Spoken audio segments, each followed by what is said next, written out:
let's go down this to the first operand of the multiplication. And how would we recognize A, B? So we notice that A, B's, those terminal symbols are on the right-hand side of an identifier, right? So we're going to use rule 1 and change expression to identifier.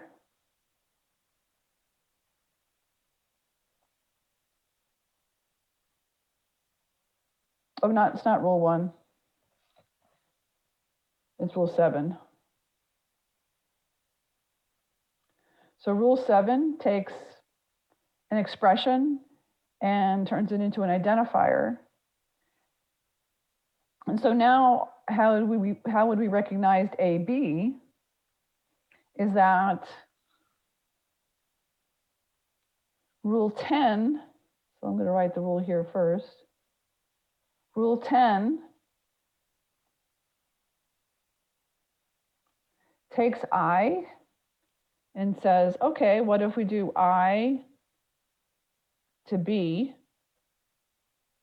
And then to get the A in the first operand, I gets rewritten as an A is, oh, I had the wrong rules. Okay, so I have to fix this. Sorry, let's fix it before I,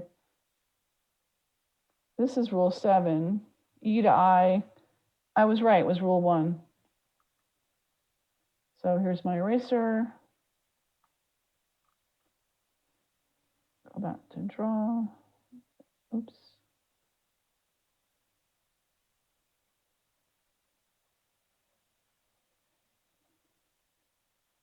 Rule 1.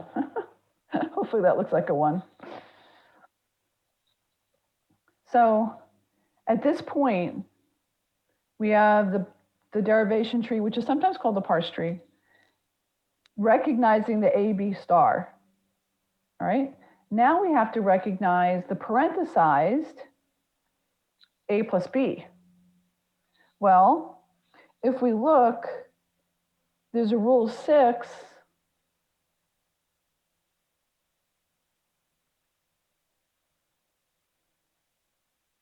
that says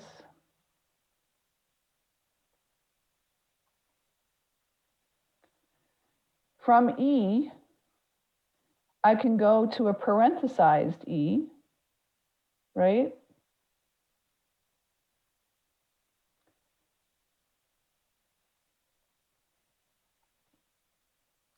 So now we have to turn E into A plus B. So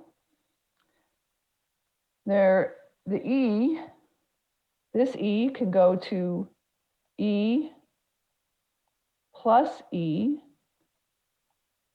via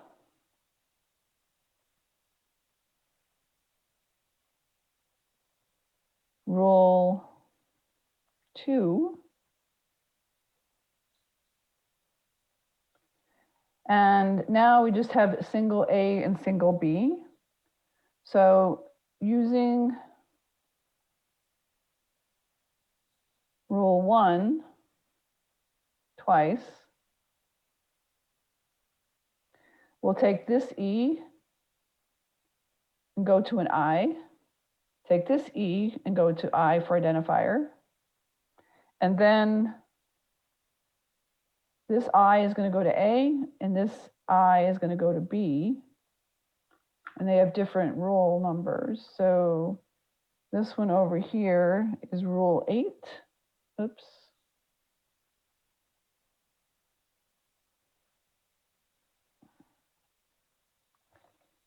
One second.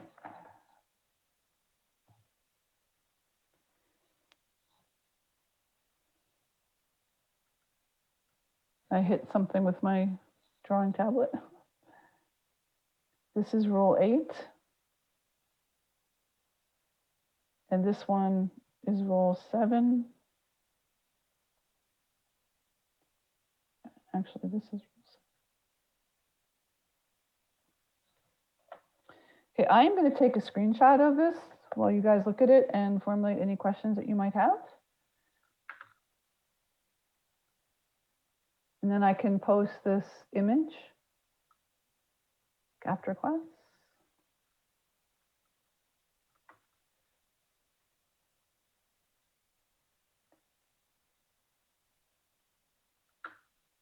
Oh no, what's going on?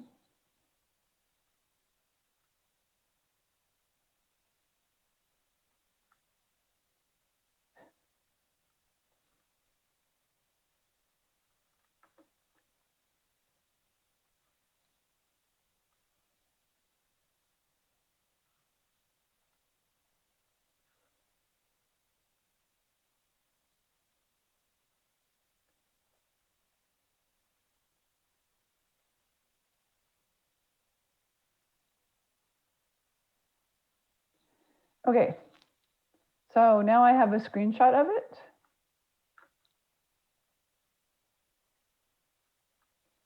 Do we have any questions?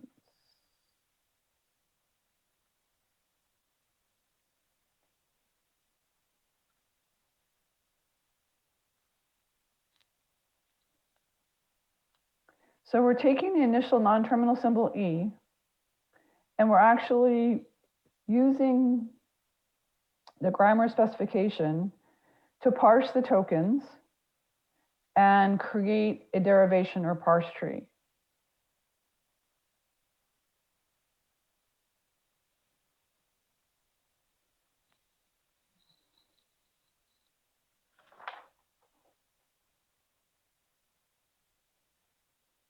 Okay. So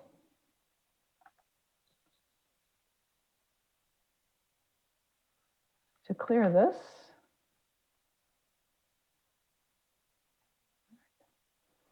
so when we were looking at the example grammar, you might have said, oh, wow, like all of these have the same left-hand side. All the right expression can do any one of these things, and identifier can go to any one of these things. So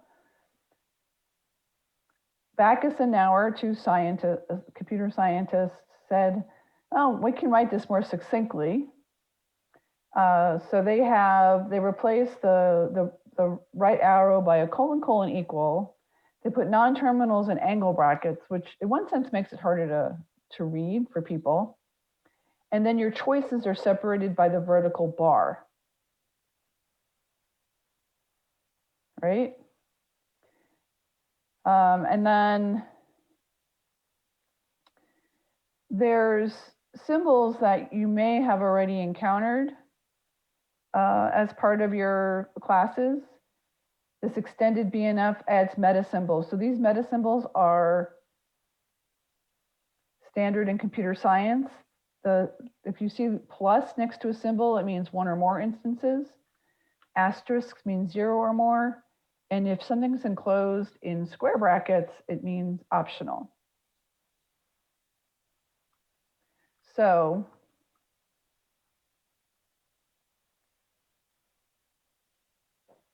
I wonder, it might be better down here, out of the way. So here I'm giving you another grammar for expressions that is written using the Backus-Nauer form without those angle brackets, because that's just too hard to read. And it says, you're going to start with an expression. How would you recognize slope times x plus intercept?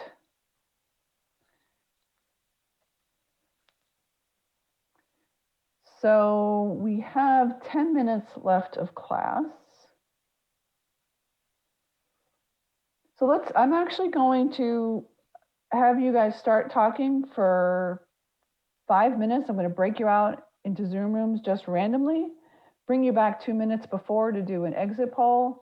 And then this is what you need to do. This is slide 11. And you